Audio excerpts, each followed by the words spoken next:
Prions ensemble un instant.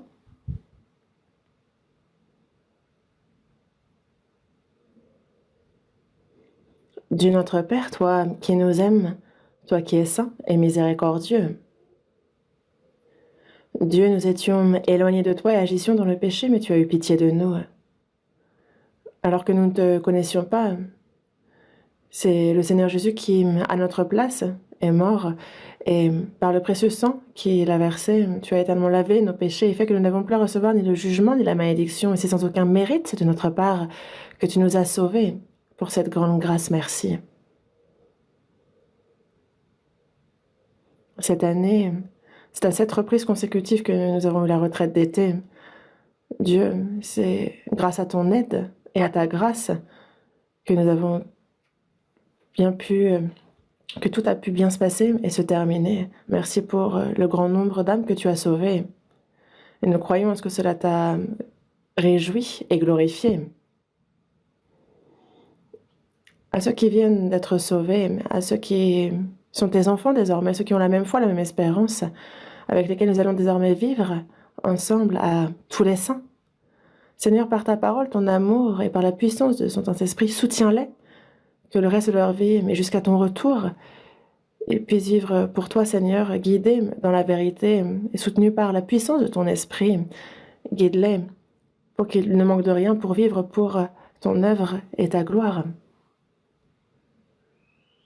Et aussi, il y a tous les frères et sœurs qui prient et se sacrifient pour la prédication de ton évangile, Seigneur. Dieu, accorde-leur toujours plus ta grâce, ta vérité, et que le reste de notre vie, nous ne manquions de rien pour ton œuvre et ton évangile. Il y a de nombreuses églises dans le monde entier. Et en cette fin des temps, nous rencontrons différentes difficultés. Il y a les frères et sœurs qui, en tout lieu, gardent la foi et prêchent ton évangile. Sois avec eux par ta puissance, par ton Saint-Esprit, qu'ils puissent avec courage annoncer ton évangile toujours plus assuré, et que de nombreuses âmes soient guidées à toi et que de nombreuses âmes soient sauvées. Guide-les dans ce sens. À cette heure encore, nous sommes réunis pour apprendre ta parole. Merci pour ce temps très précieux. En ton temps, tu nous donnes la parole dont nous avons besoin. Tu nous enseignes la voie à suivre, comment nous conduire. Et par Seigneur, tu es avec nous. Tu nous la parole dont nous avons besoin. Et que cela nous fortifie, que cela nous aide pour vivre pour toi le reste de notre vie. Nous avons prié au nom de notre Seigneur Jésus. Amen. Ouvrons la Bible. Évangile selon Matthieu, chapitre 6.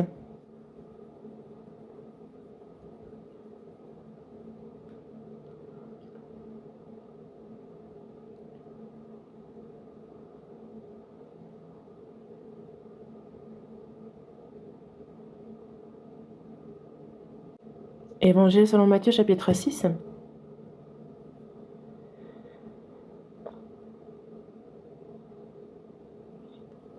Du verset 19. Matthieu, chapitre 6, du verset 19 au verset 24. Je lis. Matthieu, chapitre 6, du verset 19, je lis. Ne vous amassez pas des trésors sur la terre, où la teigne et la rouille détruisent, et où les voleurs percent et dérobent. Mais amassez-vous des trésors dans le ciel, où la teigne et la rouille ne détruisent point, et où les voleurs ne percent ni ne dérobent. Car là où est ton trésor, là aussi sera ton cœur. L'œil est la lampe du corps. Si ton œil est en bon état, tout ton corps sera éclairé. Mais si ton œil est en mauvais état, tout ton corps sera dans les ténèbres. Si donc la lumière qui est en toi est ténèbres, combien seront grandes ces ténèbres? Nul ne peut servir de maître, car ou il haïra l'un et aimera l'autre, ou il s'attachera à l'un et méprisera l'autre. Vous ne pouvez servir Dieu et Mammon.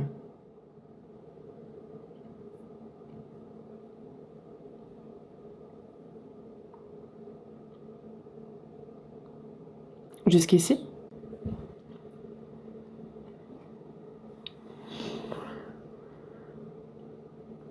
Cette retraite d'été, qui s'est répétée à 7 reprises consécutives, et qui se termine ce matin, qui va prendre fin après le sermon de ce matin. Je pense que vous êtes curieux, donc je vais prendre le temps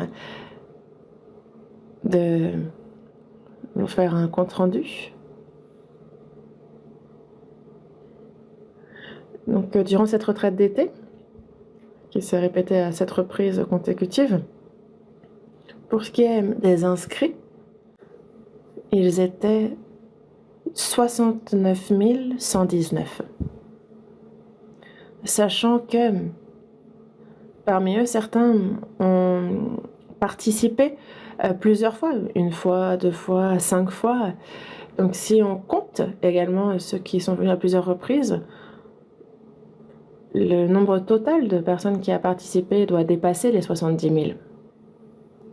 Parfois, pour une retraite, on était à plus de 12 000 personnes. Lors de la 6e retraite, c'était 15 000 personnes et plus, 11 000, et donc nombreux étaient présents. Donc certainement que au total, ces 7 retraites ont certainement cumulé plus de 70 000 personnes. Pour ce qui est des baptisés, j'ai demandé à ce qu'on m'envoie les statistiques. Et ils étaient 3 979, sachant que ce matin, d'autres vont être baptisés. Donc certainement que le nombre total de baptisés dépassera les 4 000. Et aussi, cette fois-ci, ceux qui ont participé pour la première fois, ceux qui ont été évangélisés, étaient au nombre de 14 618. Donc à venir, à écouter la parole. Et certainement que parmi eux, de nombreuses personnes ont reçu le salut. Cette fois-ci, à tous ceux qui ont reçu le salut, qui ont compris la grâce du Seigneur, qui ont reçu la vie éternelle et qui ont l'espérance certaine de pouvoir entrer dans le royaume de Dieu. Pour ceux qui viennent de recevoir le salut, déjà un grand merci et c'est une grande joie. Dans Luc, chapitre 15, verset 7, il est dit qu'il y aura plus de joie dans le ciel pour un seul pécheur qui se repent que pour 99 justes qui n'ont pas besoin de repentance. Un seul pécheur qui se repent crée une grande joie. Donc imaginez lorsque les pécheurs qui se repentent sont nombreux, la joie est d'autant plus grande. Et j'ai entendu plusieurs témoignages de personnes qui se disaient sauvées. J'ai vu la réjouissance dans l'entourage. Et Dieu se réjouit certainement grandement. Et ça, c'est sûr. Certainement que c'est un festin qui s'est ouvert au ciel. Les cloches du ciel sonnent, les portes sont ouvertes, l'enfant perdu revient. Il y a un cantique sur l'enfant prodigue. Donc imaginez la joie de Dieu qui se réjouit de voir ses fils revenir à lui. Et ça le glorifie grandement. Et aussi, pour la prédication de l'Évangile, il y a tous les frères et sœurs qui se sont donnés, qui ont prié, qui ont fait le service, qui ont fourni de nombreux efforts. Et merci à tous pour vos efforts, pour votre travail. Et c'est pour l'Évangile, pour le salut des âmes. Et pour cela, il ne suffit pas au pasteur d'être un bon orateur. Il y a ceux qui ont reçu d'abord le salut, qui prient ardemment pour voir l'œuvre de Dieu s'accomplir, et qui, pour le salut des autres âmes, vont unir leurs forces et, quoi que cela demande, vont faire tous les efforts nécessaires pour qu'une âme soit sauvée. Que ce soit pour guider la circulation, que ce soit le ménage, que ce soit la vaisselle. On va chercher tout ce qu'on peut faire pour aider. Auparavant, les personnes sauvées participaient à la retraite. Ils venaient, ils écoutaient la parole, et nombreux étaient ceux qui repartaient simplement. Mais ce n'est plus le cas de nos jours. De nos jours, tous, même si on n'est pas pasteur, même si je ne suis pas évangéliste, même si je ne fais pas les entretiens, je ne prêche pas la parole sur l'estrade, il faut que je fasse quelque chose pour le salut des âmes. Et je vois le zèle chez chacun, et je remercie vraiment chacun d'entre vous, et je pense que cela réjouit grandement Dieu. On prie ensemble, on unit nos forces, on fait des efforts, parce que sans cela, Dieu ne peut agir. Dans Éphésiens chapitre 3, verset 20, il est dit que à celui qui peut faire, par la puissance qui agit en nous, infiniment au-delà de tout ce que nous demandons ou pensons.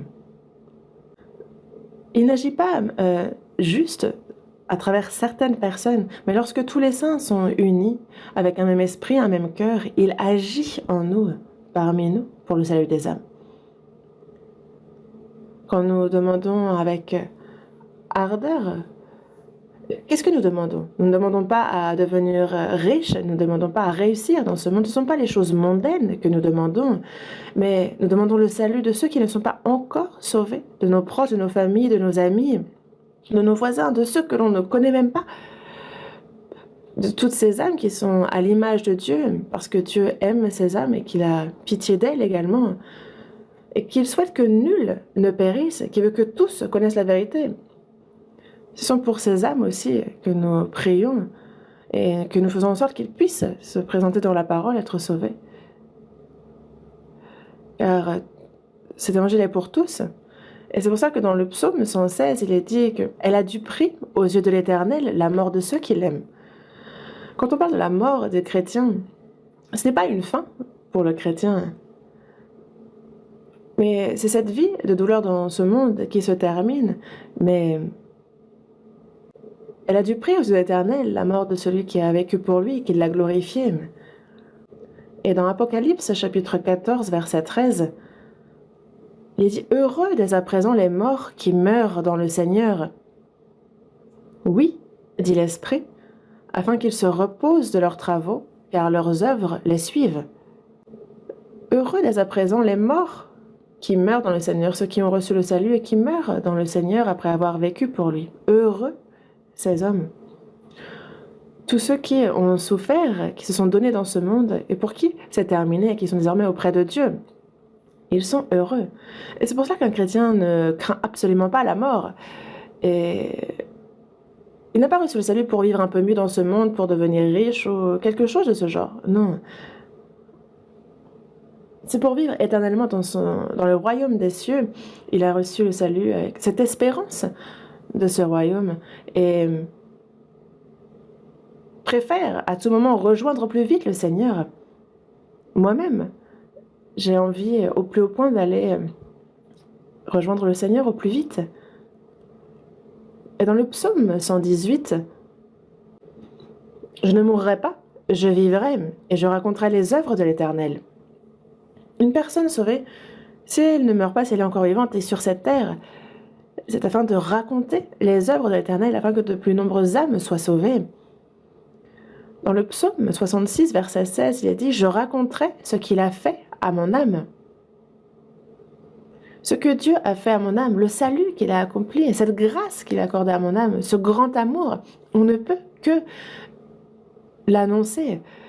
Si moi je reçois le salut, cette bonne nouvelle, et je garde ça pour moi, et je suis complètement désintéressée du salut des autres, est-ce que ça fait sens? Nous, si on conduit sur l'autoroute, et qu'on voit quelqu'un qui a eu un accident, qu'on voit quelqu'un en train de mourir, est-ce qu'on va se dire « Ah, pas de chance, il va mourir. » Est-ce que vous passez votre chemin? Non. On va arrêter notre voiture, on va, si nécessaire, prendre la personne dans notre voiture, aller au plus vite à l'hôpital ou appeler les ambulances au plus vite. On va faire en sorte qu'au plus vite, cette personne soit sauvée. Si on voit une personne en train de mourir et qu'on ne l'aide pas, est-ce que ça ne vous travaille pas? Alors que c'est une personne qui aurait pu survivre si on l'avait aidée, ne serait-ce même qu'un peu. Si on passe et qu'on la laisse mourir, ça c'est un homicide involontaire, c'est non-assistance à personne en danger. Et c'est de même pour le salut des âmes. Nous, qui avons reçu premièrement le salut, il y a cet amour, ces prières, cette aide que nous avons reçue nous-mêmes de ceux qui nous ont évangélisés. Nous n'aurions pas pu être sauvés autrement.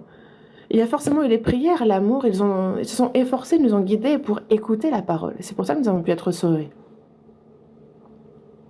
Que ce soit mes proches, que ce soit ma famille, mes amis, toute personne a à ses côtés une personne sauvée qui l'a guidée.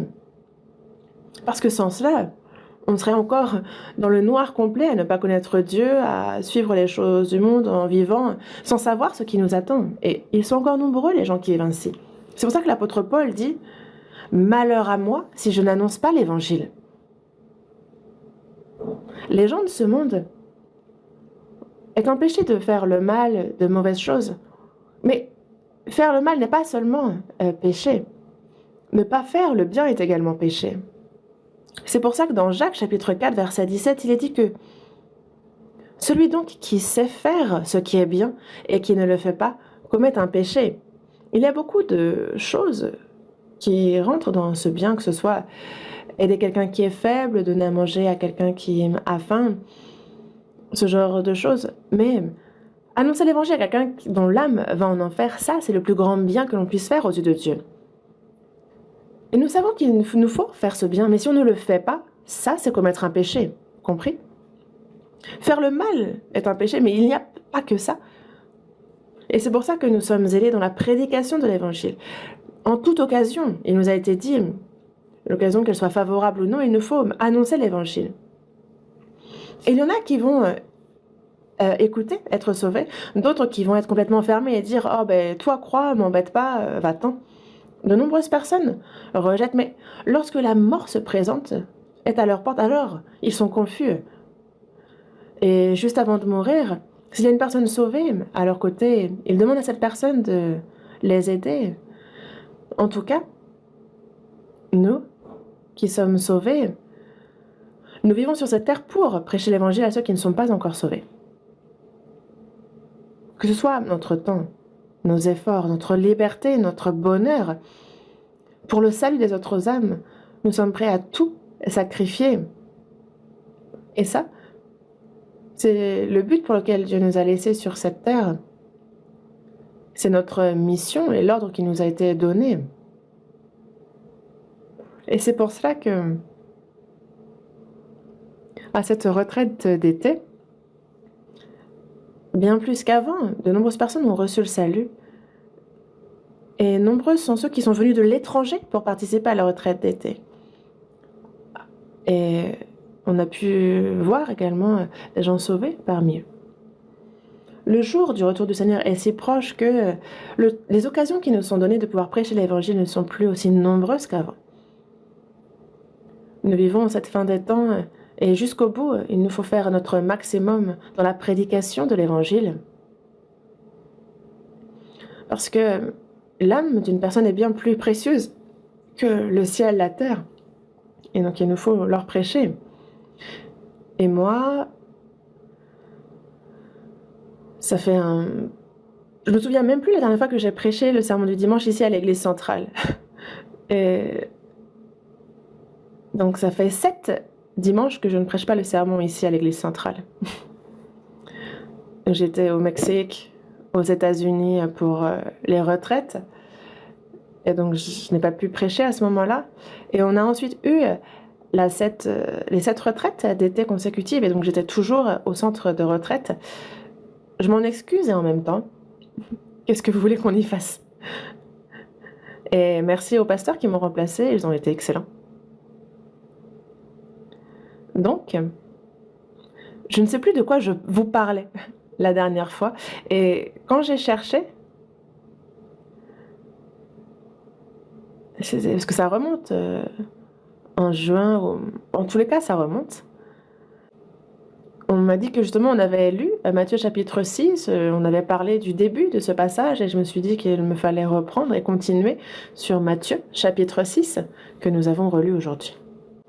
Et c'est donc sur ces versets que j'aimerais qu'on apprenne ensemble aujourd'hui. Et ce n'est pas seulement l'église centrale, c'est aussi donc toutes les églises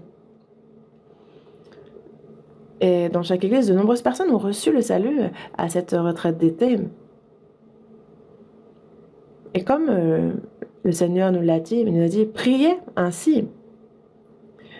Il dit, notre Père qui est aux cieux, notre Père qui est aux cieux.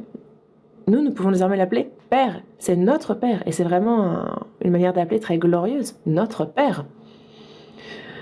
Et c'est pour ça que Dieu disait bien, mon Père, votre Père. Jésus, ressuscité, n'est plus fils unique comme il l'était avant de mourir. Il est désormais l'aîné de nombreux frères. Parce que par sa mort, par le salut qu'il a accompli, de nombreux petits frères sont nés. Il est venu fils unique dans ce monde, mais ressuscité, il est devenu l'aîné d'un grand nombre de frères. Et c'est pour cela qu'il dit, mon Père, votre Père, je vais à mon Père, à votre Père, mon Dieu, votre Dieu. Et c'est pour cela qu'on peut dire, notre Père qui est aux cieux, our Father in heaven. Et voici donc comment vous devez prier, notre Père qui est aux cieux. Dieu est désormais notre Père. Et nous sommes désormais frères et sœurs qui avons un même Père, Dieu. Nous sommes tous frères.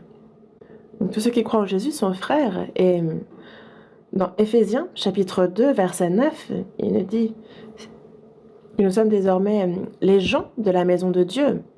Nous sommes une famille. Et dans Philippiens, chapitre 3, verset 20, notre cité à nous est dans les cieux. Dès qu'on reçoit le salut, pour nous, désormais, notre dossier pour l'immigration est terminé.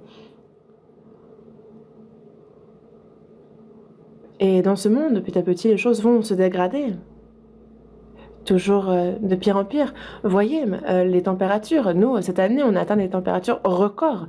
Et il va faire de plus en plus chaud. Il va devenir difficile de vivre sur cette terre. Dans Romains chapitre 8, il dit que nous ne sommes pas nés et nous ne vivons pas pour ce monde. Nous, justement, notre dossier d'immigration pour le ciel est terminé. Nous avons le visa. Pas besoin de réserver un billet d'avion, nous partons. Et nous pouvons partir à tout moment. Et je ne rigole pas. C'est une pensée très agréable. Nous sommes gens de la maison de Dieu. Notre corps vit sur cette terre, mais notre cœur, lui, est au ciel. Notre espérance est en haut. Et c'est à tout moment que ça peut être personnellement qu'on part, ou ça peut être le Seigneur qui revient à tout moment. Et quand on pense à cela,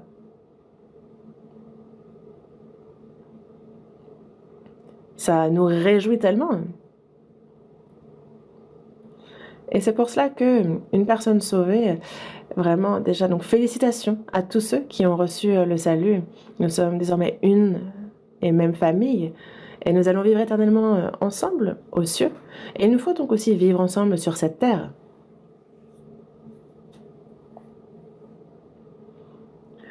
On a donc les frères et sœurs charnels, notre famille. Nous sommes sortis d'un même sang. Mais on dit que le sang est plus épais que l'eau, certes.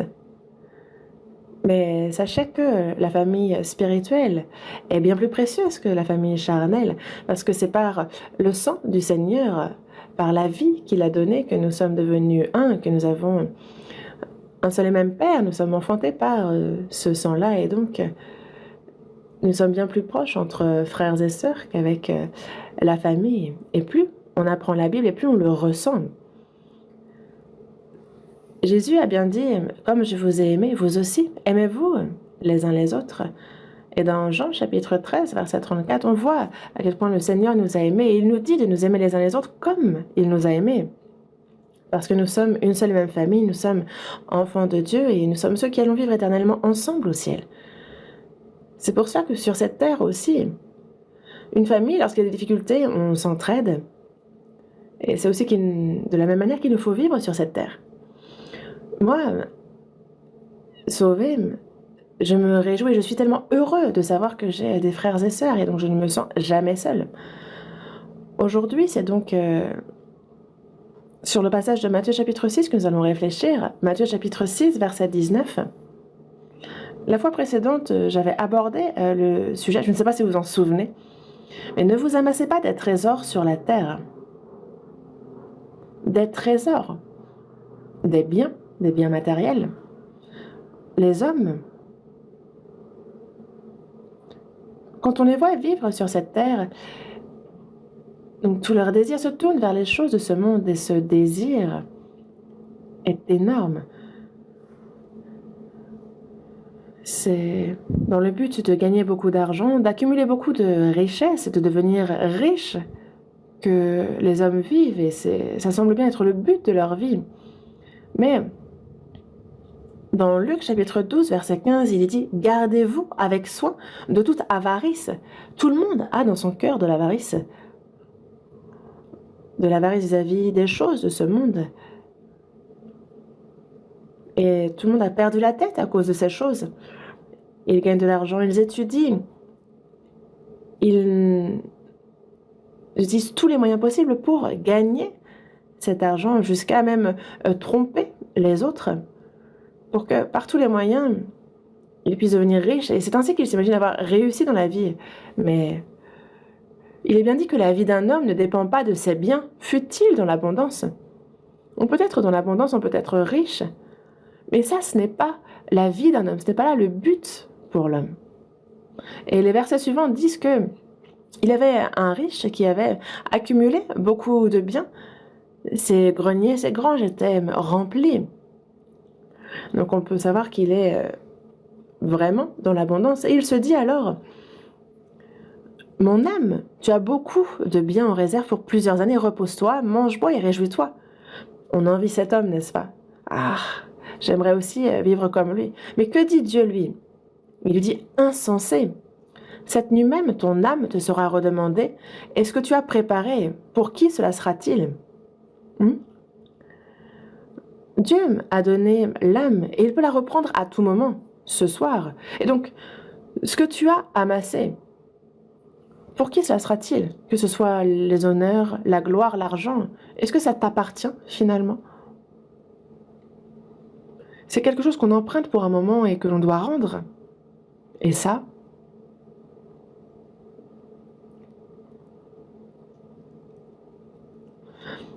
lorsqu'il dit, par mon âme, tu as beaucoup de biens en réserve pour plusieurs années. Repose-toi, mange, bois et réjouis-toi. Mais l'âme ne se repose pas, ne se réjouit pas de ces choses-là.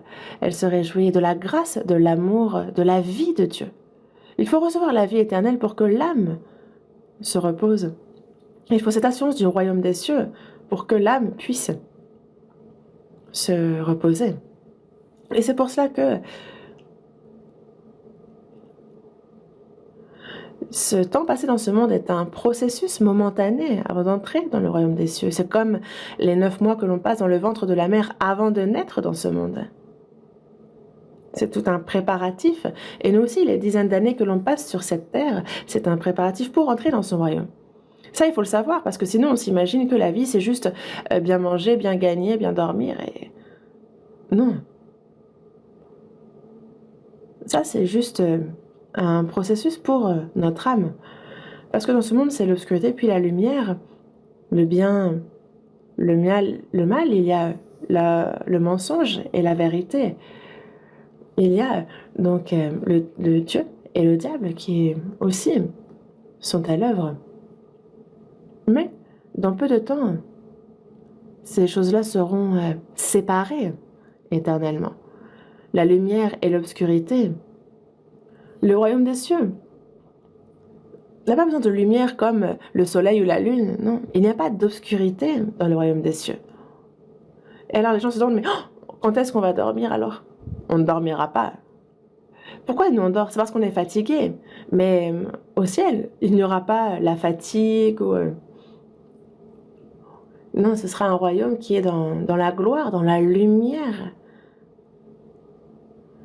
Un endroit où il n'y a pas d'obscurité. Alors que C'est l'inverse pour l'enfer, comme il dit dans Jude, chapitre 1, verset 13. C'est l'obscurité des ténèbres qui est réservée pour l'éternité à ceux qui y entrent. Il y a des astres errants. Les astres errants, donc ces astres qui tournent, qui errent ici et là. Ceux qui ont suivi leur convoitise, qui ont vécu selon cela, ces astres errants tournent, ils errent et ils entrent en enfer. Les astres, à force d'errer, tombent dans les trous noirs. C'est comme une âme non sauvée qui finit en enfer. L'enfer est rempli d'obscurité et de ténèbres.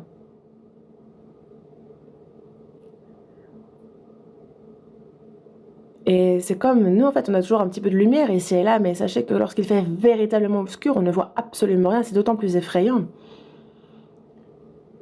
Imaginez un lieu absolument obscur, sans aucune lumière.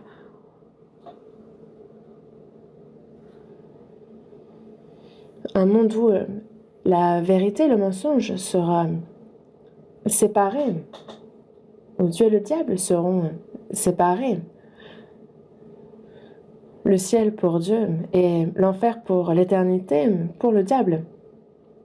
Et c'est dans l'un de ces deux lieux que l'on va. Soit la vérité, soit le mensonge, soit la lumière, soit l'obscurité. Mais durant notre vie sur terre, soit on est du côté de Dieu, soit on est du côté du diable, soit on est du côté de la vérité ou du mensonge.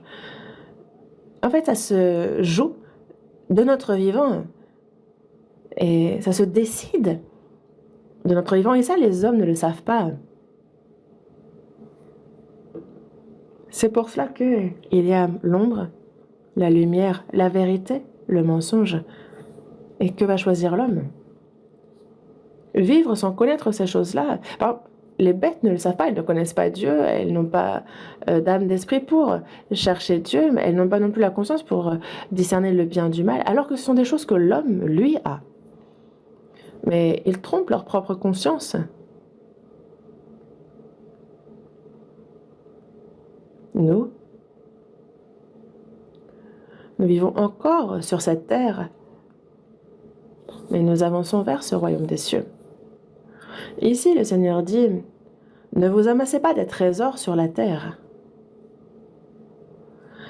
Le riche, insensé, a amassé beaucoup de choses. Et il dit donc, mon âme, désormais, réjouis-toi, mange, bois, repose-toi. Mais il n'a rien compris. Ce ne sont pas des choses dont profite l'âme. L'âme ne se réjouit pas de ces choses-là. Cette nuit même, ton âme te sera redemandée, ce que tu as préparé, pour qui cela sera-t-il? Dans Ecclésiaste, chapitre 5 aussi, il est dit, on est sorti du ventre de notre mère nu, et on s'en retourne nu, comme on est venu. Mais, justement, le travail, on n'en emporte rien, rien qu'on puisse prendre dans la main. On a l'impression qu'on va vivre des centaines, des milliers d'années. Mais non, ce soir, ton âme te sera redemandée. Il y avait un homme, Howard Hughes, qui a gagné énormément d'argent aux États-Unis. Il était dans l'aérien, il avait aussi des hôtels. Il faisait aussi des paris à Las Vegas, il était dans les casinos.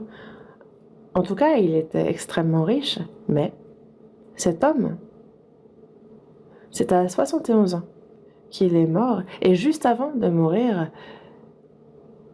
il a dit... Et en fait, si vous parlez de Howard Hughes, même si vous regardez sur Internet, les gens le connaissent. Et qu'est-ce qu'il a dit? Il a dit « nothing, nothing ». Donc, rien, rien. Salomon, lui, a vécu de la manière la plus glorieuse, la plus luxueuse possible. Mais dans Ecclésiaste, chapitre 1, verset 2, vous voyez la conclusion qu'il tire. Il dit, lui, Ecclésiaste, vanité des vanités, vanité des vanités, tout est vanité. Dans un verset de la Bible, c'est à 5 reprises qu'il dit vanité. Et du chapitre 1 au chapitre 12, c'est à plus de 37 reprises qu'il parle de la vanité de ce monde. En anglais, nothing, nothing. Donc rien, cela n'est rien. Vanité. Mais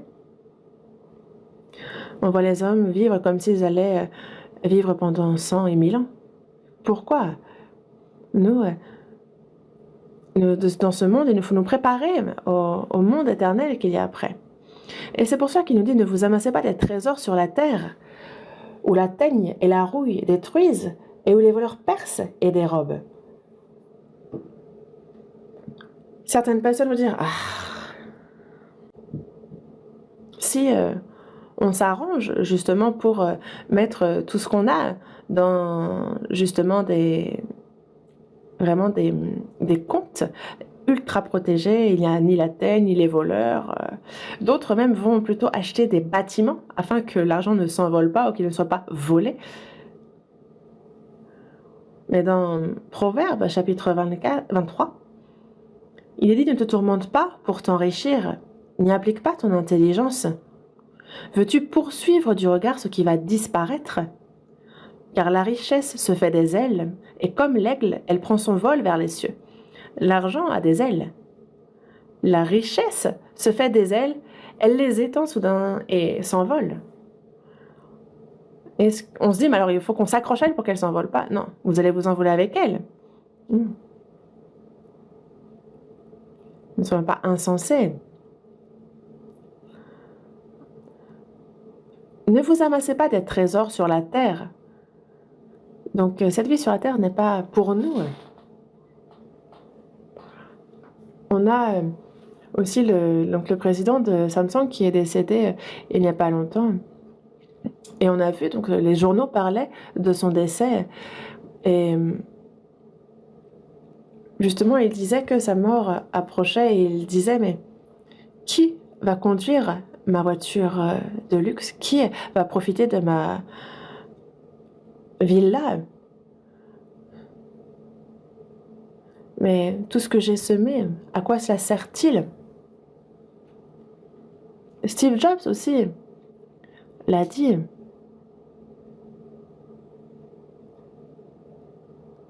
Et hier, justement, il y avait un reportage qui en parlait de manière détaillée de Steve Jobs, de comment c'était un grand homme. Quelqu'un qui a connu un énorme succès mondial, qui a développé le smartphone. Mais ce n'est pas tout. Il était remarquable, il était un génie. Mais il a attrapé un cancer du pancréas. Et c'est en 2003 qu'il l'a attrapé. Et il a fait une grande opération en 2004 et il est mort en 2011,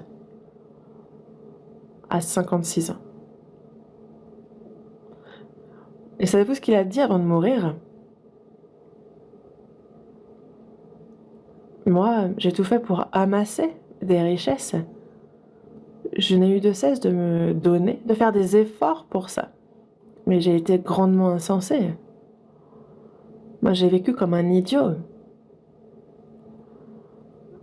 Il y a bien plus important que l'argent. Si on a de quoi manger, de quoi boire, alors cela suffit. Il faut chercher ce qu'il y a de bien plus important. J'ai vécu comme un idiot. Et allez sur Internet et vous verrez, ça apparaît, tout ce qu'il a dit avant de mourir. Moi, je me rends compte que quand les riches décèdent, ils disent avoir échoué. Surtout que beaucoup ne vivent pas longtemps. Il ne faut pas qu'on devienne insensé. Et c'est pour ça qu'il ne faut pas nous amasser des trésors sur la terre. Et je vous parlais de ça la fois précédente. J'ai réabordé le sujet pour raviver un peu votre mémoire. Mais aujourd'hui, c'est sur le verset 20 qui dit « Mais amassez-vous des trésors dans le ciel. » Mais, on insiste, mais, donc voici ce qui est important, mais amassez-vous des trésors dans le ciel. Et ce n'est pas dit amasser pour Dieu des trésors dans le ciel, mais amassez-vous des trésors dans le ciel et non pas sur la terre. Il y a ces choses que les hommes considèrent comme un trésor, et ça, il faut les amasser dans le ciel, où la teigne et la rouille ne détruisent point, et où les voleurs ne percent ni ne dérobent. Bon, évidemment, Certaines personnes vont dire que, bon, il faut gagner beaucoup d'argent dans ce monde et le met à la banque et peut-être que il y aura des intérêts pour quand on va aller au ciel. Non, non, non. L'argent de ce monde reste dans ce monde et n'ira pas aux cieux. Mais quelqu'un qui était en Corée et qui part aux États-Unis ou en Europe, ou quelqu'un qui est dans un autre pays et qui arrive en Corée, déjà en fait il a transféré tous ses biens. La personne va vendre sa maison, tous ses biens, et tout transférer là où il va. Et ensuite il va prendre un billet d'avion et se rendre lui-même physiquement dans le pays de destination.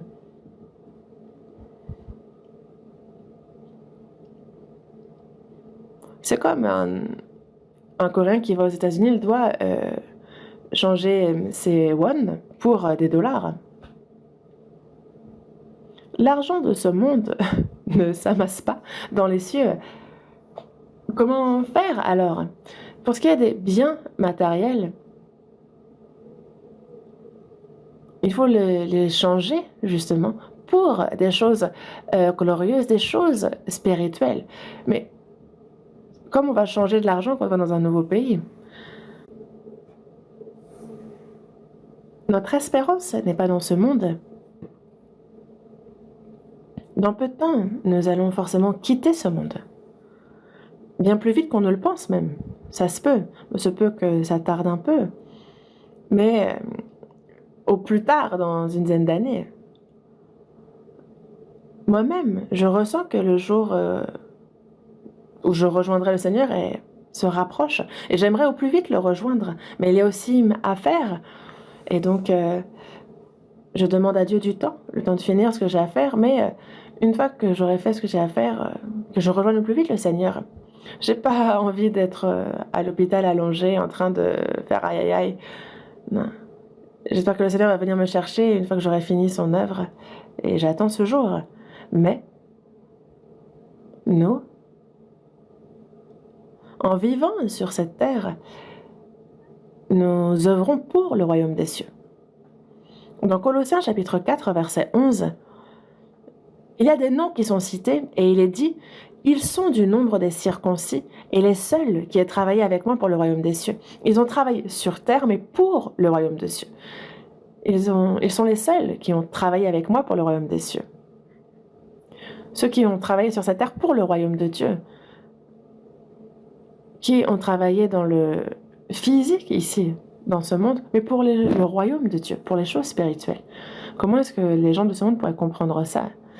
C'est pour cela que nous vivons dans ce monde, mais nous n'appartenons pas à ce monde.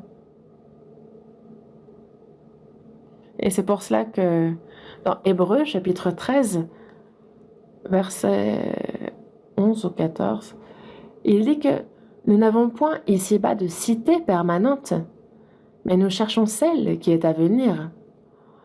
Il n'y a pas de cité permanente pour nous ici. Moi, parfois, en regardant la télé, je vois des maisons gigantesques, très bien construites. Et donc,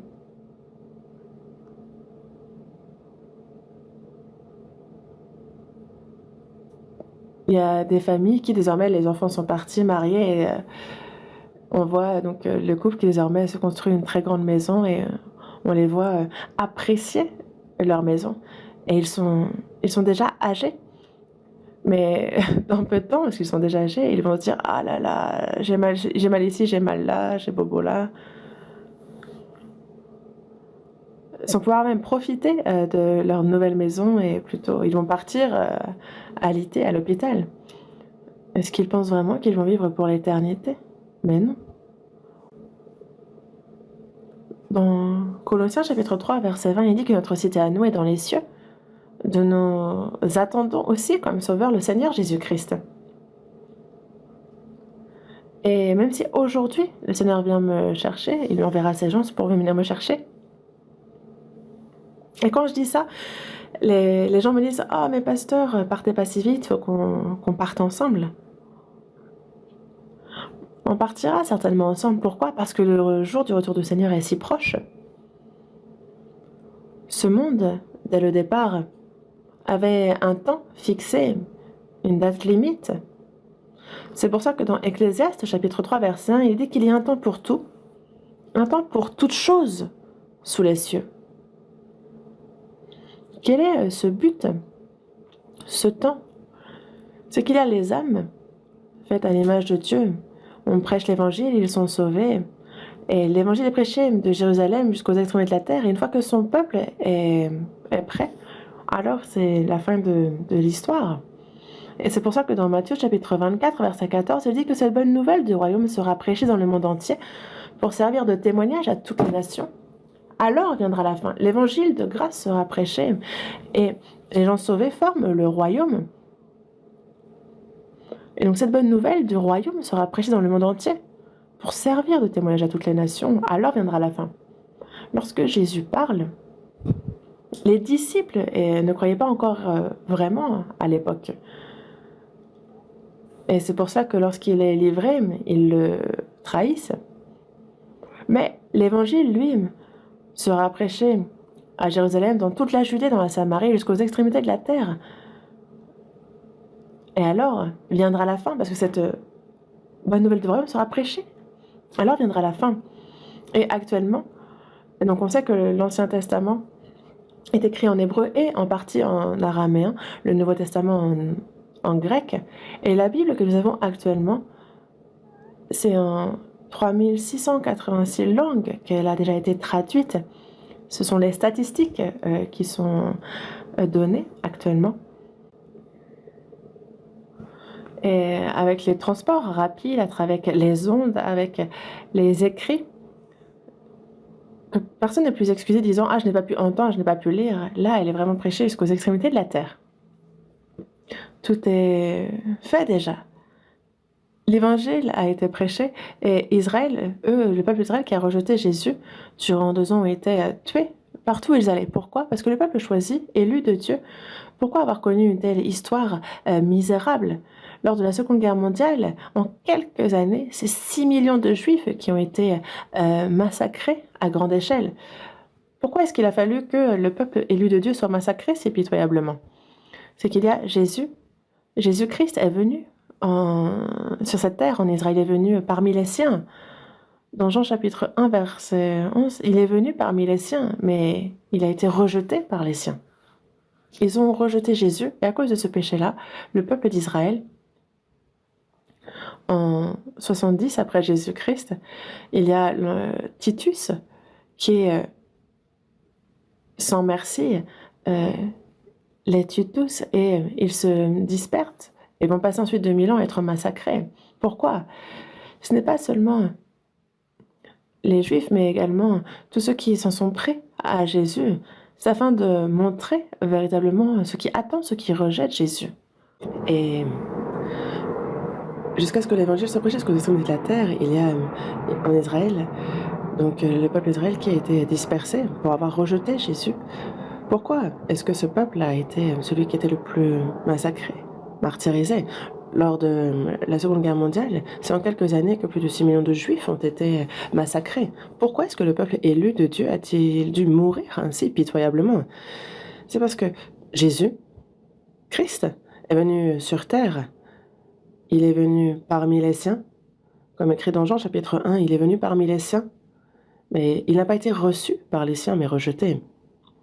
Ils ont rejeté Jésus. Et à cause de ce péché-là, c'est en 70, après Jésus-Christ, que l'empereur Titus, général à l'époque, tue sans merci plus de 1,1 million de Juifs, les disperse dans le monde entier. Tous ceux qui ont survécu ont été chassés, et ce pendant plus de 2600 ans. Pourquoi? Ça ne concerne pas seulement Israël, mais également le monde entier. Ça montre à quel point la punition pour avoir rejeté Jésus est grande. C'est un exemple concret qui nous montre ce qui attend celui qui rejette Jésus. Mais le peuple d'Israël a rejeté Jésus et Israël a péri.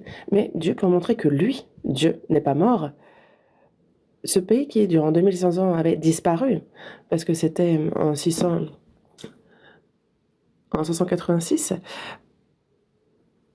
après il y a eu l'Empire babylonien, perse, grec, romain, à l'époque de l'Empire romain, ils rejettent Jésus, et à cause de ce péché, ils sont chassés. Et donc, c'est pendant 2600 ans qu'il n'y a pas de pays d'Israël. Pendant 1900 ans, ils sont massacrés partout où ils vont dans le monde. Et pour survivre, ils se cachent ici et là. Ça a été ça la vie des Juifs, eux, qui auraient pu dire qu'ils sont un pays, un État. Mais la Bible, dans Ézéchiel chapitre 36, nous dit qu'ils sont arrivés chez la nation où ils allaient et ils ont profané mon saint nom. Pourquoi? Parce que les hommes disent: oh, mais le peuple d'Israël, est-ce que ce n'est pas le peuple élu de Dieu? Oh, est-ce que la terre d'Israël n'était pas la terre promise par Dieu pour ce peuple? Mais pourquoi est-ce qu'ils sont dispersés partout, chassés, massacrés partout où ils vont? Pourquoi est-ce que cette terre est dévastée? Est-ce que Dieu n'est pas mort? On dirait bien. Le peuple d'Israël a péri, ils ont arrivé chez les nations où ils allaient, et ils ont profané mon saint nom.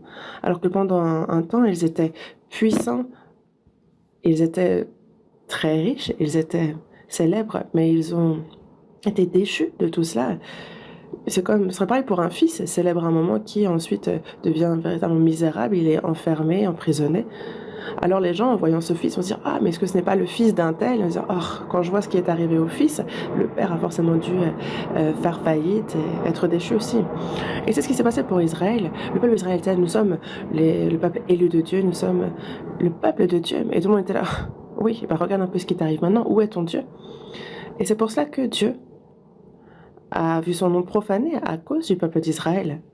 Mais encore maintenant, le peuple d'Israël, leurs ancêtres, le peuple d'Israël n'a pas remarqué que c'est à cause de ce rejet de Jésus qu'ils ont souffert ainsi. Et ils ne croient toujours pas à Jésus, ils ne se repentent pas. C'est la troisième fois où je me suis rendue en Israël et j'y suis allée pour évangéliser les Juifs, parce qu'en Israël aussi, il y a donc des pasteurs qui croient. On avait réuni 20 pasteurs juifs avec leurs femmes. On les avait réunis à un hôtel près du lac de Galilée. On a eu un séminaire biblique et nous sommes rendus pour la parole dans plusieurs de leurs églises. Mais les Juifs cherchent véritablement à tuer ceux qui croient en Jésus. Ils les haïssent à un tel point. Et on a donc en mer Méditerranée, on a cette grande ville, Tel Aviv. C'est là où il y a également l'aéroport international. Mais de ce qu'on en dit de nos jours, Tel Aviv, c'est la ville où il y a le plus d'homosexualité au monde. Le péché, l'iniquité remplit la ville plus que même à l'époque de Sodome et Gomorrhe. Et il est dit que de nombreux juifs disent qu'il n'y a pas de Dieu.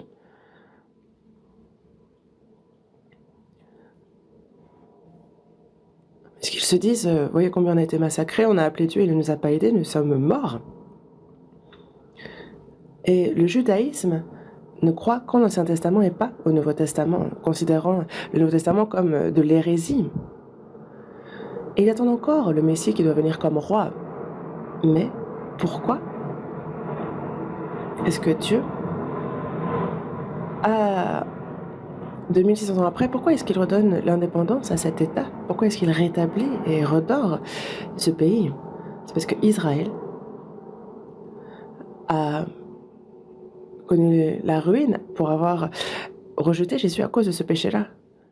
Et ça montre combien la punition est grande pour celui qui rejette Jésus. C'est l'enfer éternel. Même si Israël a péri, Dieu, lui, n'est pas mort.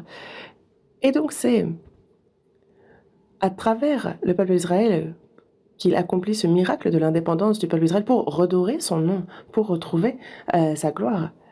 Ce peuple qui, durant 1900 ans, était dispersé dans le monde entier, persécuté, se cachait ici et là, c'est le 14 mai 1948 que tout d'un coup, l'État d'Israël déclare son indépendance. Et dès qu'ils déclarent leur indépendance, immédiatement, les musulmans croyant en Allah, les nations voisines, dès le lendemain, déclarent la guerre à Israël. Israël n'a ni armée ni armes, mais c'était la première guerre arabo-israélienne. En 1956, il y a eu la deuxième guerre arabo-israélienne. En 1967, Il y a eu la guerre de 6 jours. 14 nations alliées arabes. Ils sont donc 120 millions contre 2,25 millions. Et c'est pourtant, en 6 jours, Israël qui va sortir vainqueur de cette guerre. Ils sont 14 nations, ils sont 120 millions de soldats, alors que Israël n'a que 2,25 millions de personnes. Mais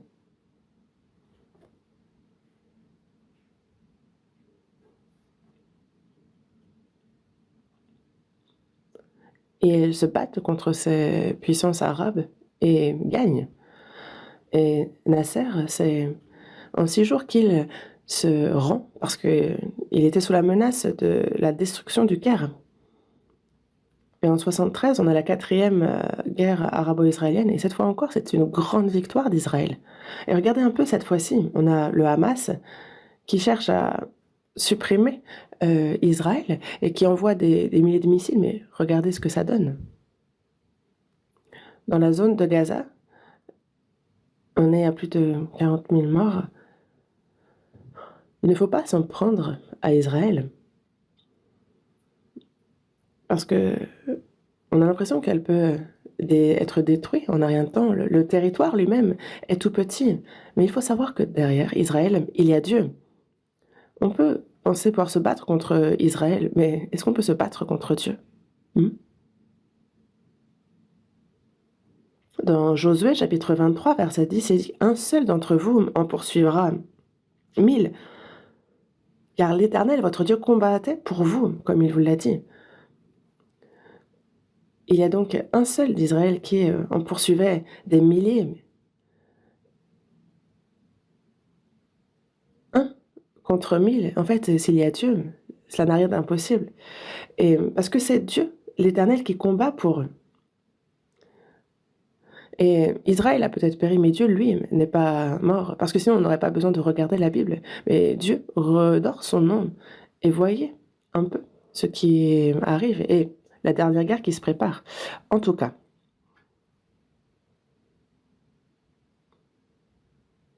ceux qui rejettent le Christ, encore maintenant, comme que ce soit Israël ou les autres,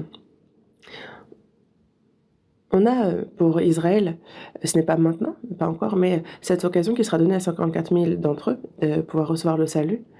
Mais dans Apocalypse, il est dit que justement 12 000 de chaque tribu, 144 000 pourront être sauvés. Mais on voit certains former leur tribu, 12 000, alors qu'il est bien dit que c'est Israël, ce sont 12 000 des tribus d'Israël. Certains se créent, s'imaginent juifs et se créent leur propre tribu. Et non. On a 12 000 de chaque tribu, donc 144 000 au total. Mais le fait que, avant que Jésus ne revienne, Israël ait déclaré son indépendance après 2000 ans de diaspora, c'est pour nous un grand signe. L'évangile est prêché jusqu'aux extrémités de la terre. L'Israël a déclaré son indépendance, est devenue une nation puissante. Qu'est-ce que ça nous dit? Et aussi Jésus a dit et parlé des tremblements de terre, des famines en divers lieux, ici et là. Voyez ceux qui souffrent de la faim. Voyez le réchauffement climatique dans le monde entier. Voyez les menaces de guerre. Actuellement, on a 9 pays qui possèdent l'arme nucléaire, mais si une guerre nucléaire se déclare, il n'y a pas une partie du monde qui ne sera pas atteinte. Et les scientifiques le disent. Si c'est une guerre nucléaire qui éclate, cette Terre, c'est en 30 minutes qu'elle implose. Et ça, c'est sûr à 100%. Et c'est pour cela que on a vu Sodome et Gomorrhe être frappés par le feu et le soufre. Ça nous montre à l'avance, justement, cette terre qui sera touchée par le feu. Et dans la seconde épître de Pierre, chapitre 3, versets 6 et 7, on voit que c'est par ces choses que le monde alors périt, submergé par l'eau. À l'époque de Noé, ça a été le déluge. Tandis que, par la même parole, les cieux et la terre, d'à présent, sont gardés et réservés pour le feu, pour le jour du jugement et de la ruine des hommes impies. Nous, Nous vivons à cette fin des temps fixée par Dieu, ça c'est certain. On a beau regarder ici et là, c'est la fin. Et donc, il nous reste combien de secondes selon l'horloge mondiale? On est à 90 secondes de la fin du monde. Les scientifiques le disent. Tic, tac, tic, tac. Si 90 secondes passent, c'est la fin selon eux.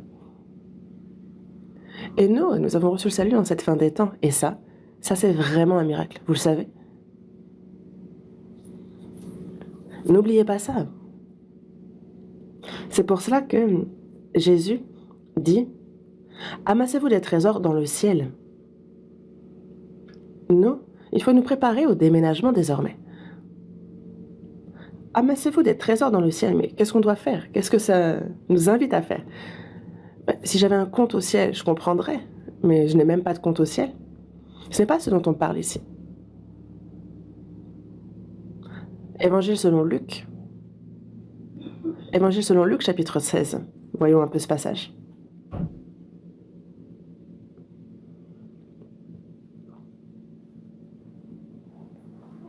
Évangile selon Luc, chapitre 16.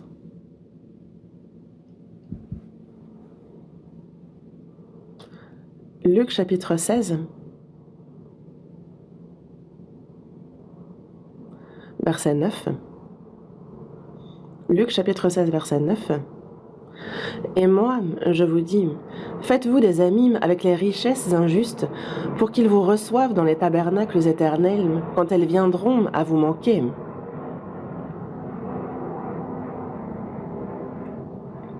Celui qui est fidèle dans les moindres choses l'est aussi dans les grandes, et celui qui est injuste dans les moindres choses l'est aussi dans les grandes. Ici, on a Jésus qui parle de se faire des amis avec les richesses injustes. Richesses injustes, ce n'est pas se faire de l'argent sale, non.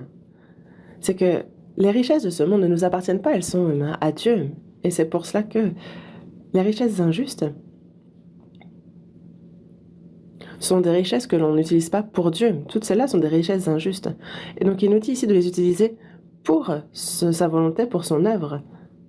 Et de se faire des amis avec ces richesses-là.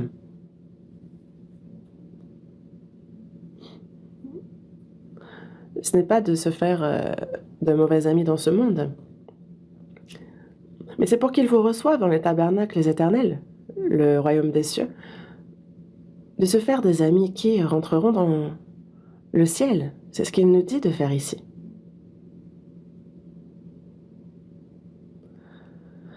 Quand elles viendront à vous manquer, c'est quoi ça? C'est quand?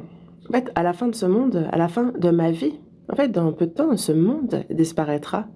Et donc, moi, les amis que je me suis faits, faut qu'ils puissent m'accueillir dans le royaume des cieux, dans les tabernacles éternels.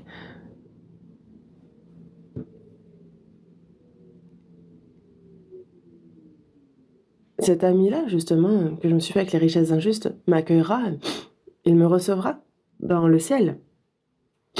Et nous, pour évangéliser, justement,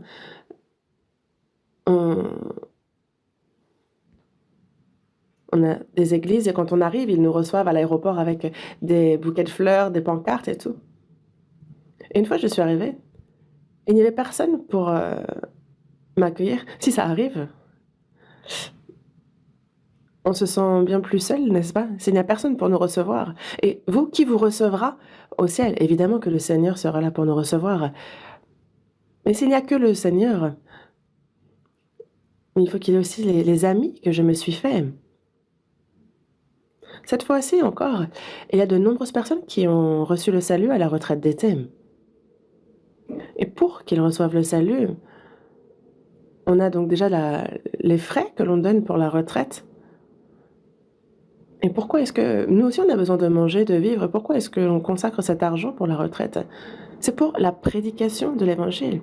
C'est pour soutenir, moi aussi, de ce que je peux, l'œuvre.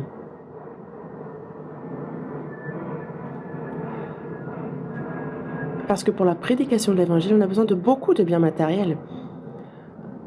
Et par exemple, le centre de la retraite, on l'agrandit. Mais vous savez à quel point ça coûte. Après, vous pouvez ignorer les sommes. Mais sachez que cet argent-là, c'est les saints qui tous, d'un même cœur, unissent leurs forces pour construire, agrandir ce centre de la retraite, parce qu'on manque de logements. Et donc, aux alentours de la retraite, il y a beaucoup d'auberges, mais déjà,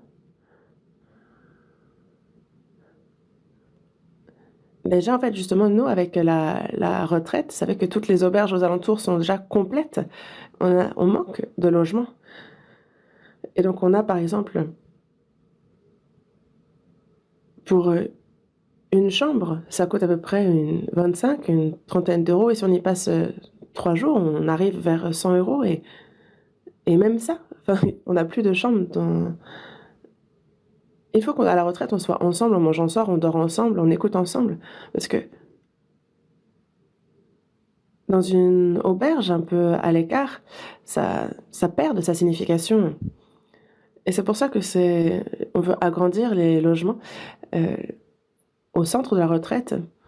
Donc, on a acheté à peu près un terrain de 13 hectares environ pour agrandir et construire 3 bâtiments pour le logement. On a déjà les plans.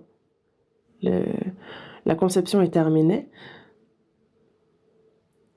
Et incessamment sous peu, on a justement l'autorisation de construction qui va tomber et on va donc ensuite lancer la construction. On a à peu près 450 chambres qui seront construites.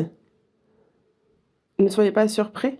En fait, je ne vais pas vous parler de la somme que ça va coûter parce que vous pourriez faire un malaise, mais en fait, avec les bâtiments et les petits bâtiments autour, en tout, ça va faire... ce sera vraiment grand, mais dans tous les cas, on fait ça avec quel argent?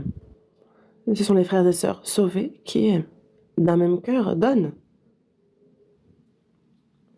Dans le monde, actuellement, on a donc 227 églises en Corée du Sud et dans le monde entier, c'est donc dans 82 pays.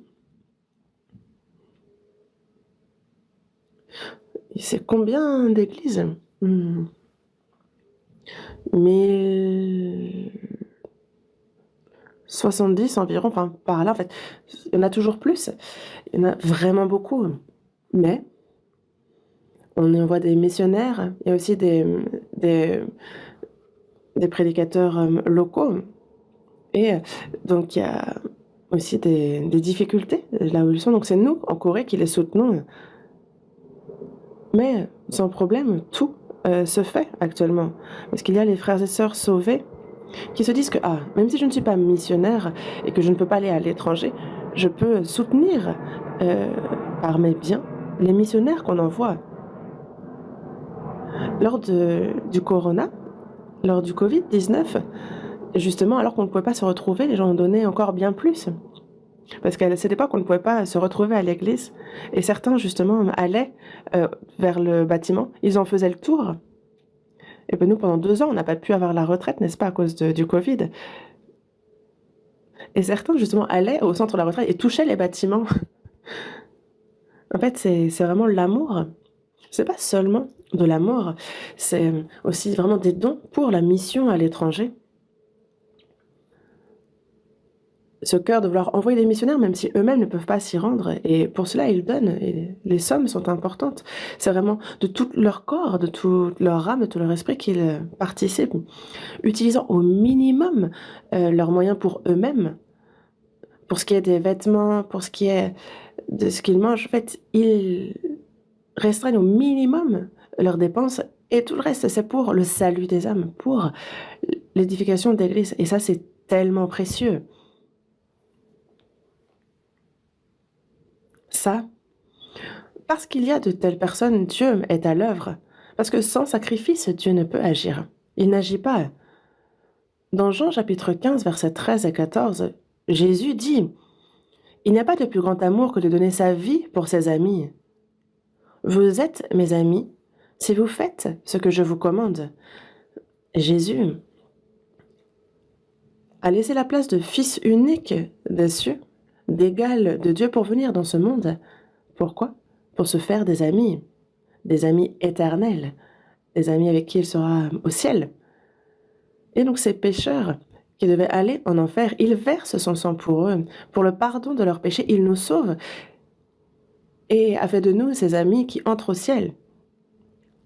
Et donc il n'y a pas de plus grand amour que de donner sa vie pour ses amis. Lui est venu sur terre pour des pécheurs qui allaient en enfer, afin de s'en faire des amis. Et c'est pour cela que Jésus a donné sa vie pour ses amis. Vous savez, quand vous êtes sauvés, que vous êtes amis de Jésus. Jésus dit, vous êtes mes amis. Lui qui a donné sa vie pour nous, ses amis. Il n'y a pas de plus grand amour que de donner sa vie pour ses amis. Il n'y a pas de plus grand amour que de donner sa vie pour quelqu'un d'autre.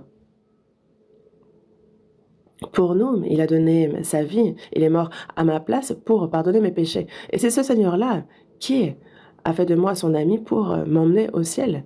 Vous le saviez, ça?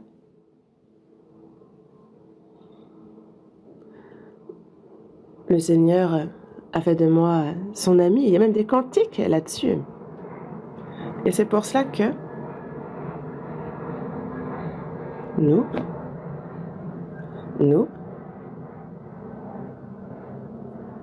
aussi, comme le Seigneur, il y a ces pécheurs voués à la perdition. Il faut qu'on s'en fasse des amis pour qu'ils rentrent au ciel.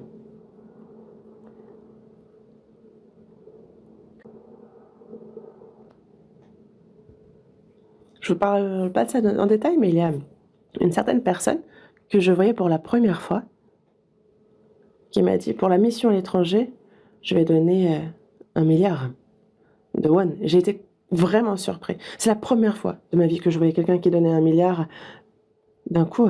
Et le lendemain, le virement était fait. Il n'y a pas que cette personne. D'autres frères aussi donnent 1 milliard, 5 milliards. Enfin, je sais pas, j'imagine que c'est toute leur fortune qu'ils donnent. Cet argent qu'ils ont rassemblé, si avec cet argent des âmes peuvent être sauvées, vu qu'une âme est plus précieuse que le monde entier, que le ciel et la terre, ils le donnent. Je ne sais pas si vous l'avez vu il n'y a pas longtemps dans les journaux aussi. Il y a une grand-mère qui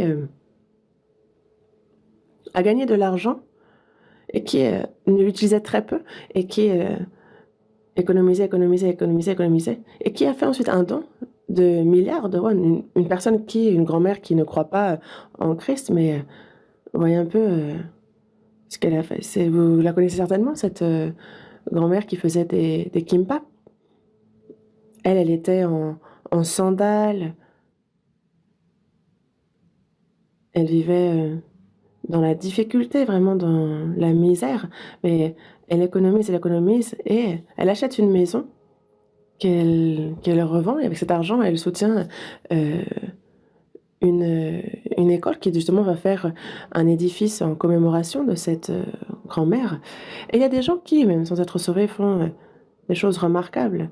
Je voyais ça aussi dans une émission aussi. Des anciens qui avaient justement des milliards de won et qui les a consacrés aux pauvres. Alors qu'il a 2 fils, mais il a acheté une petite maison pour chacun et le reste, il l'a donné. Et justement, en fait, il disait que son père, à sa mort, avait laissé ce testament. Toi, si tu réussis ta fortune, justement, laisse-la aux pauvres. Et s'il a fait ainsi, c'est donc pour accomplir les derniers vœux de son père. Et donc, l'émission montrait justement qu'il a consacré toute sa fortune à l'aide des pauvres. Et lui, il disait simplement obéir à la parole de son père. Et nous avons Dieu pour père. Faites-vous des amis avec les richesses injustes pour qu'ils vous reçoivent dans les tabernacles éternels quand elles viendront à vous manquer. Que ces amis qu'on s'est faits spirituellement nous accueillent quand nous entrerons au ciel. Actuellement, on en voit qui évangélisent, on en voit qui prient, on en voit qui donnent leur bien. En fait, on ne sait pas trop qui est sauvé grâce à qui, mais Dieu, lui, sait. Mais quand on ira devant le Seigneur, tout sera su. Une personne sauvée, en disant que ah, si ce frère ou cette sœur ne s'était pas sacrifié, s'il n'avait pas donné ceci ou cela, comment est-ce qu'un missionnaire aurait pu partir? Parce que les familles des missionnaires vont à l'étranger, et ça coûte énormément d'argent. Vous le savez? C'est vraiment inimaginable. En fait, vraiment, si on pense à l'argent, on n'en voit personne. C'est toute la famille qui doit déménager et c'est pas seulement les frais de déménagement. Il faut leur trouver une maison, il faut construire le bâtiment pour l'église, ils ont besoin d'une voiture, il y a les frais de scolarité des enfants. Et ce n'est pas tout. Tous les 3 ans, on leur, ils ont un billet d'avion pour venir voir leur famille ici. Avec quel argent on fait ça?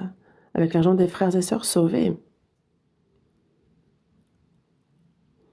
Avec l'argent que je donne, l'évangile est prêché, les âmes sont sauvées. Et donc, qu'est-ce qui m'arrête? Non, je me serre la ceinture.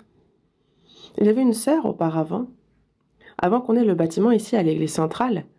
Elle avait acheté un terrain. Quand nous, on se préparait, pardon, à acheter un terrain, à construire le bâtiment, il y a une personne avec qui j'ai eu un entretien et qui a reçu le salut.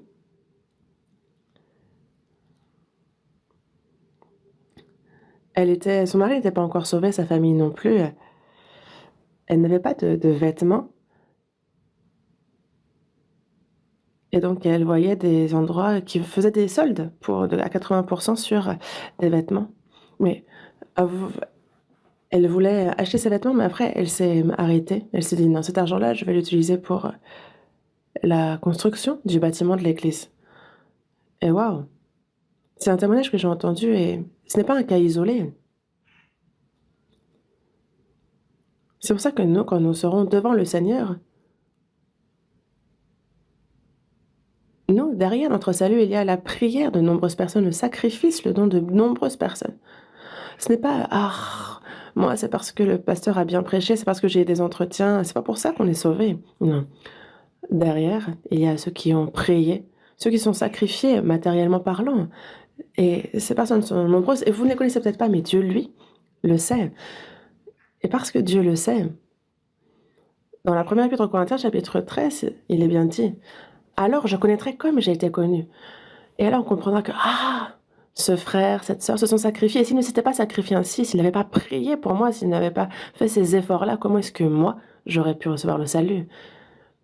On va justement accueillir avec joie tous ceux qui se sont sacrifiés pour nous, pour notre salut. Et c'est ce qu'on est invité à faire ici. C'est ça, amasser des trésors dans le ciel. Tous les sauvés sont enfants de Dieu et vont au ciel, mais au ciel, en fonction de comment nous avons vécu dans ce monde, la gloire sera différente pour chacun au ciel. La gloire.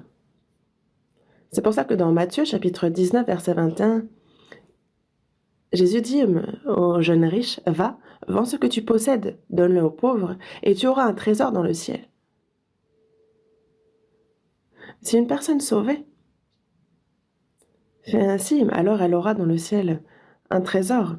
On a reçu le même salut, mais il y a de nombreux passages dans la Bible qui nous disent que la gloire sera différente pour chacun, en fonction de comment nous avons vécu après le salut. La gloire sera différente. La gloire de Paul, la gloire de Pierre, la gloire de Jean. Toutes les gloires seront différentes, parce qu'après le salut, on a reçu le salut, mais il y a ceux qui vont vivre dans l'à peu près, il y a ceux qui vont se sacrifier, faire des efforts, suer. Est-ce que vous pensez que la récompense peut être la même? Non. La récompense ne sera pas seulement des applaudissements et un peu une petite fête, non, ce sera une gloire éternelle. Et ça, c'est pour cela que nous vivons. Parce que si même aujourd'hui, nous allons devant le Seigneur, on pourrait avoir honte de certaines choses et des regrets, se disant que ah, si j'avais su, j'aurais été plus zélé, je me serais sacrifié davantage, j'aurais marché plus droit, mais à cause de cette chair misérable, à cause des choses de ce monde, mon cœur a été détourné et je n'ai pas pu vivre pour Dieu, et nous aurons beaucoup de regrets. Mais il nous reste encore du temps, et donc il nous faut vivre comme je viens de le décrire, dans le temps qui nous reste. L'apôtre Paul a dit dans Actes chapitre 20, verset 24, qu'il n'a fait pour lui-même aucun cas de sa vie, comme si elle lui était précieuse. Le tout, c'était d'accomplir sa course avec joie, le ministère qu'il avait reçu du Seigneur Jésus, et d'annoncer la bonne nouvelle de la grâce de Dieu. Ce Jésus qui est mort pour nous, à notre place sur la croix, qui a versé son sang, toute l'eau de son corps, pour nos péchés. Et c'est cette bonne nouvelle de la grâce de Dieu qu'il annonce. Et même si j'avais 1000 vies, je les consacrerais à la bonne nouvelle. Mais l'apôtre Paul n'a qu'une vie. Et voyez, il a écrit la moitié de Nouveau Testament, 14 des livres. Il fut emprisonné plusieurs fois. Plusieurs fois, il fut frappé de verges. Il a failli mourir de nombreuses fois. Il a été lapidé. Il est à Thyatire et il prêche et les Juifs le lapident, le laissent comme mort. Mais il se relève, retourne évangéliser. Et à la toute fin, il est emprisonné à Rome. Et durant 2 ans, il est comme assigné à résidence. Et après, on lui coupe la tête. Mais il dit, pourvu que j'accomplisse ma course avec joie et le ministère que j'ai reçu du Seigneur, et il dit bien, parce que désormais la couronne de justice m'est réservée. Pierre lui a prêché l'évangile et il fut crucifié à l'envers. C'est là qu'il mourut. Les apôtres n'ont pas vécu et ont vieilli tranquillement. Aucun. Parce que si un grain ne meurt, il ne porte pas de fruits. Et quand on dit mourir, c'est justement se sacrifier. Que ce soit mes biens, que ce soit mon temps, que ce soit mon bonheur, et si nécessaire, jusqu'à ma propre vie. Pour l'évangile, vivre pour cet évangile, mourir pour cet évangile, ça, c'est avoir réussi sa vie. Jésus lui-même a dit, tout est accompli, it is finished. L'apôtre Paul, avant de mourir sur la croix, il a dit, j'ai combattu le bon combat, j'ai achevé la course, j'ai gardé la foi, désormais la couronne de justice m'est réservée. Et il me la donnera dans ce jour-là, et non seulement à moi, mais encore à tous ceux qui auront aimé son avènement. Mais il ne faut pas se méprendre sur ce verset. L'apôtre Paul a beaucoup souffert pour le Seigneur, il a combattu le bon combat, et il y a cette couronne de justice qui lui est réservée. Il ne faut pas se dire que lui, il aura cette gloire-là, et que nous aussi, on l'aura, vu qu'elle est non seulement pour lui, mais pour ceux qui auront aimé son avènement. Non. Si on veut la même récompense, il faut vivre comme l'apôtre Paul. Il ne faut pas se réjouir simplement du salut. La gloire, elle, est à part. La gloire est différente. La gloire du soleil, la gloire des étoiles, la gloire de la lune est différente. C'est comme la gloire de Paul, de Pierre, de l'apôtre Jean. C'est différent et pour l'éternité. Selon les œuvres. C'est comme pour les gens qui vont en enfer. Une personne qui n'est pas sauvée finit en enfer, mais en fonction des péchés commis, la souffrance connue en enfer sera différente. C'est forcément le cas. Et c'est pour ça que, pour nous désormais, nous,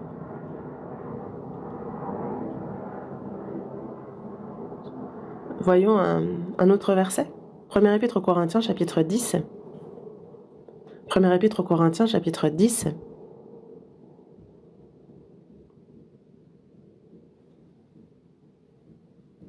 Premier épître aux Corinthiens, chapitre 10, verset 33. Premier épître aux Corinthiens, chapitre 10, verset 33. On lit ensemble.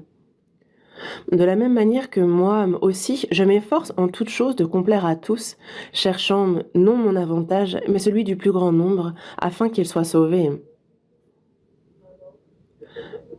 L'apôtre Paul, ici, s'adresse aux saints de Corinthe et leur dit, de la même manière que moi aussi, je m'efforce en toute chose de complaire à tous.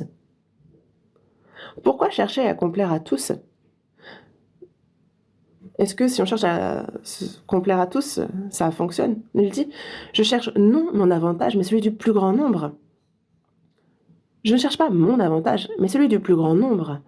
Et ainsi, c'est afin qu'ils soient sauvés. Si on veut évangéliser, en fait, c'est pas seulement en parole. Il faut prier pour ces âmes, de sacrifier son temps, ses biens, soi-même, pour la prédication de l'évangile.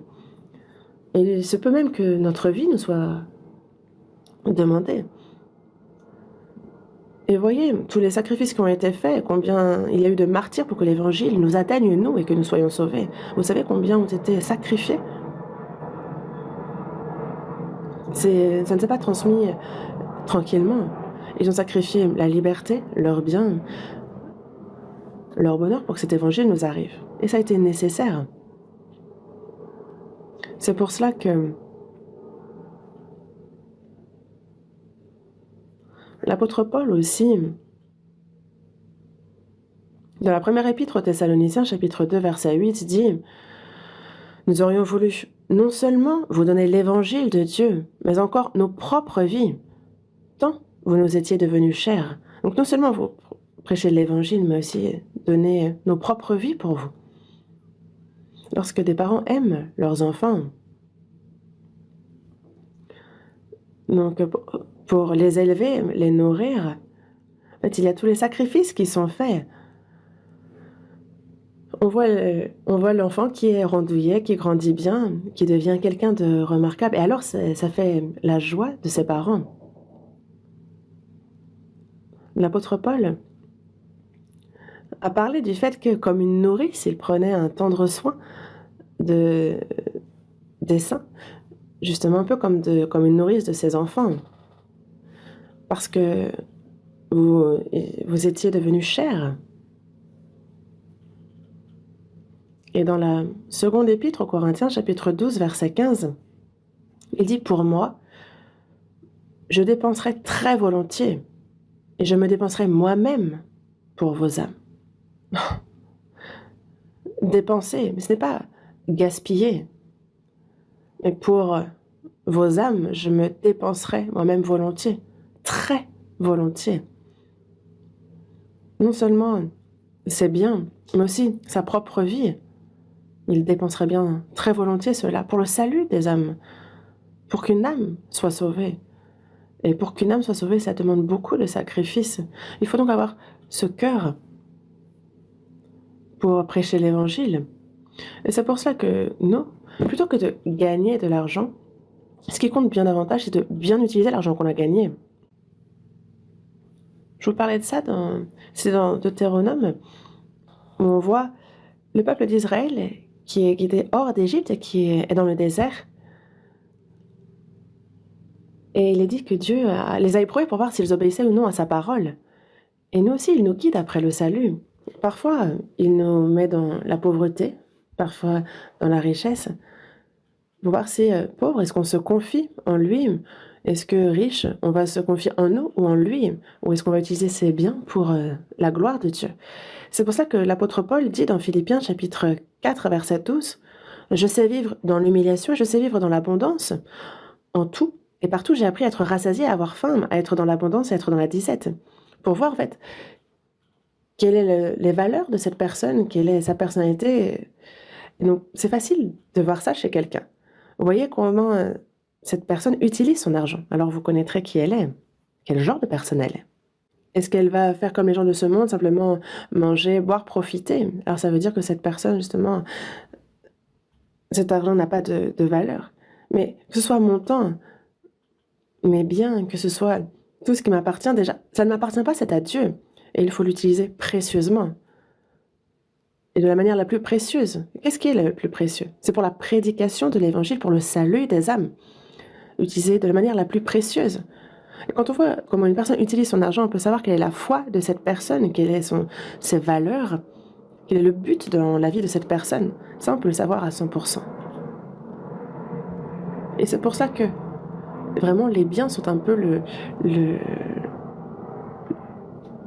la manière d'éprouver l'homme et comment il est.